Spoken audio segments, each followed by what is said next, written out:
The Mind Trap. Book Summary. Audiobook. Self-Help Chapter 1. The Invisible Cage.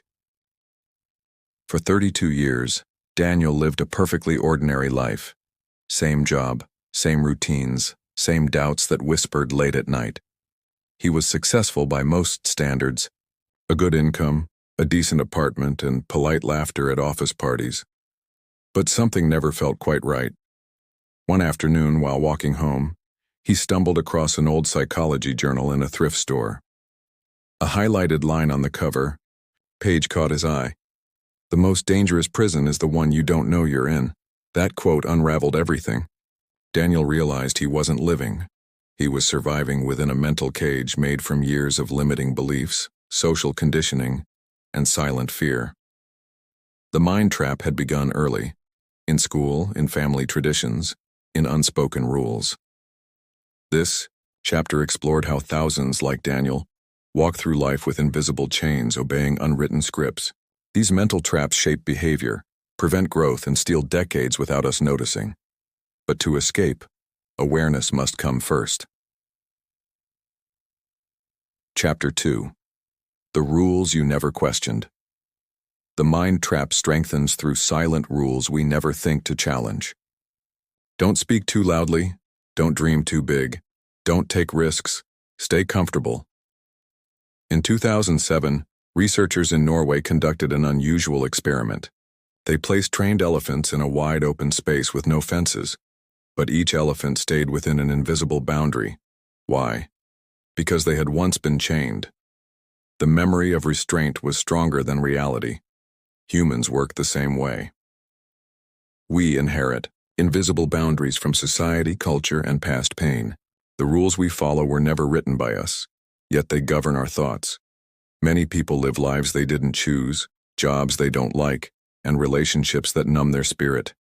Not because they want to, but because they've been trained to obey fear.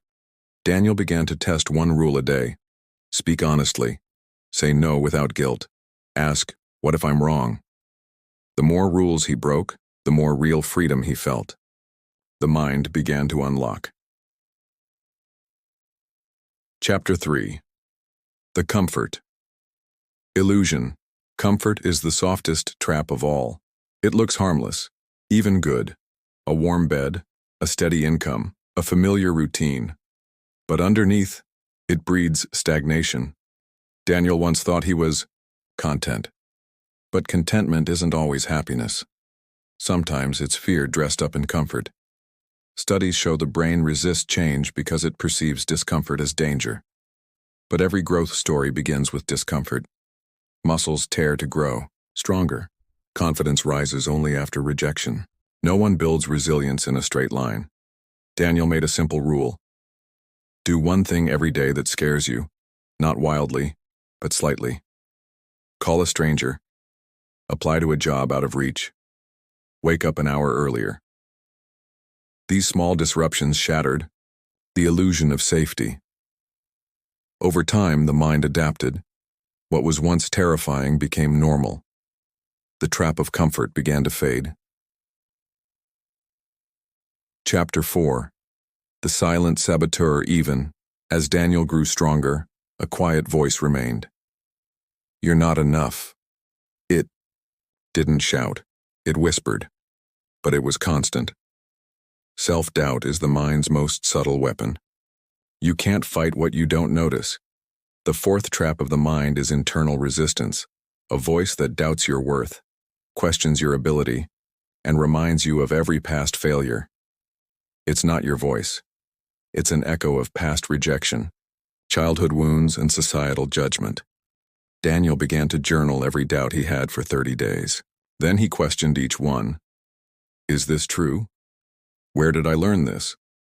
Would I say this to someone I love? He discovered that most self-criticism was not fact. It was habit. Psychologists call this the inner critic. But when you name it, challenge it, and choose new beliefs, the critic weakens. Daniel replaced "I can't" with "I'm learning." He replaced "I'm a failure" with "this is feedback." This simple rewiring changed the course of his life. Chapter 5. The escape key. Daniel's journey ended where it began, not outside but inside. The mind trap wasn't a place, it was a pattern, and patterns can be broken. There was no one moment of triumph, no fireworks, just one small realization at a time, one brave step followed by another.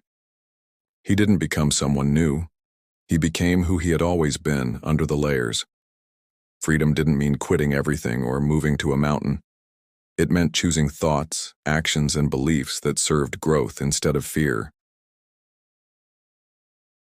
The final key wasn't motivation, it was responsibility.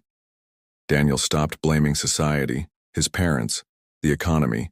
He took ownership of his life, fully.